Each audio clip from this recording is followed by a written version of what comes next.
విజయనగరం, విశాఖపట్నం జిల్లాల ప్రజలకు మరియు అధికారులకు రిపబ్లిక్ డే శుభాకాంక్షలు.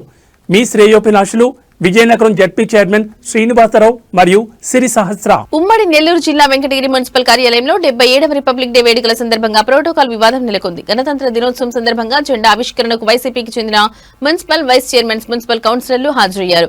అయితే తమను కార్యక్రమం వేదికపైకి ఆహ్వానించలేదంటూ అలిగి వెళ్లిపోయారు. పార్టీలకు అతీతంగా జరిగే కార్యక్రమంలో ప్రజాప్రతినిధులుగా తమకు గౌరవం ఇవ్వలేదని మున్సిపల్ వైస్ చైర్మన్ శాతరాశి బాలయ్య ఆగ్రహం వ్యక్తం చేశారు. డాష్ మీద రాకముందే ఉలిక్కి పడి అపోజిషన్ పార్టీ వాళ్ళు లేచి వెళ్ళిపోవడం ఎంతవరకు సమంజసమో అది ప్రజలకు తెలియజెప్పాల్సిన ఆవశ్యకత ఉంది కాబట్టి చెప్తాను మీడియాలో.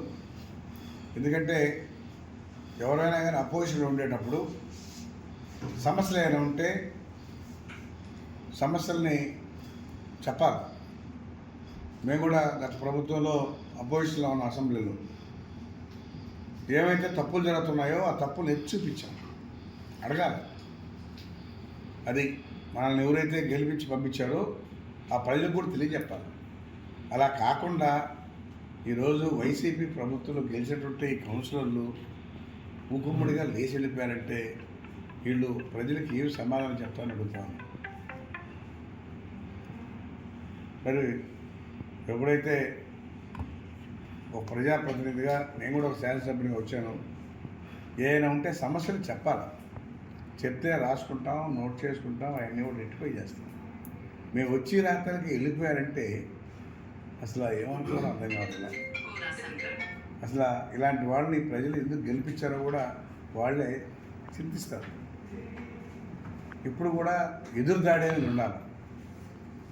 తప్పులు చేస్తుంటే వెళ్ళి చూపించడం, ఏదైనా సమస్య ఉంటే చెప్పడం, ఇది చేయాలని చెప్పడం చేసుకోవాలి. కానీ ఇది మంచి పద్ధతి కాదు.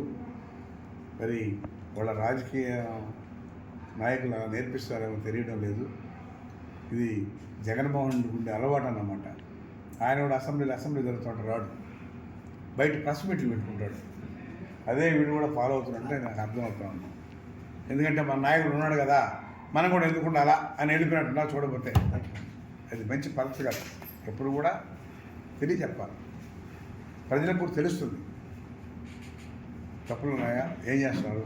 లేదు అపోజిషన్ ఉండేవాళ్ళు సమస్యల గురించి అడిగారు అని చెప్పుకుంటారు.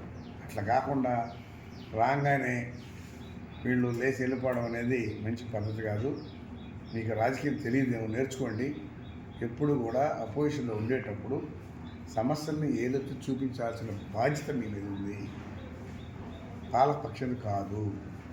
ఏదైనా అభివృద్ధి చేయాలంటే కూడా అభివృద్ధి గురించి చెప్తే కూడా తీసుకొని అభివృద్ధి చేస్తారు. అరే అపోజిషన్ చెప్పారు, ఈ సమస్యను కూడా మనం పరిష్కారం చేయాలి అని చెప్పి అధికారులు చెప్తారు, ఇన్స్ట్రక్షన్ ఇస్తారు, చేయిస్తారు. మీరు చేయలేకపోయినా కానీ మీరు చెప్తే చేయిస్తాం. అట్లా కాకుండా వీళ్ళు వెళ్ళిపోయారంటే వీళ్ళు ప్రజలకు ఏమి సమాధానం చెప్పాలో అది వాళ్ళ విజ్ఞప్తిగా వదిలేస్తున్నాను. ఇది ప్రజలు కూడా ఎవరైతే గెలిపించారో గతంలో మున్సిపాలిటీలో వాళ్ళందరూ కూడా ఒకసారి గుర్తుపెట్టుకోవాలి. ఇలాంటి వాళ్ళు మనం గెలిపించామా అనేది వాళ్ళకు కూడా బాధ కలుగుతుంది. ఇలాంటి వాళ్ళు గెలిపించేది ఎందుకు? ఏదైనా సమస్యలు ఉంటే ప్రభుత్వ దృష్టిలో పెట్టాలా, ఏదైతే చూపించాలా, అడగాలి. అలా కాకుండా వెళ్ళిపోయారంటే ఎవరి మీద అది వెళ్ళిపోయినట్టుది. ప్రజలు అంత కష్టపడి గెలిపిస్తే మీరు చేసే పని ఇదే.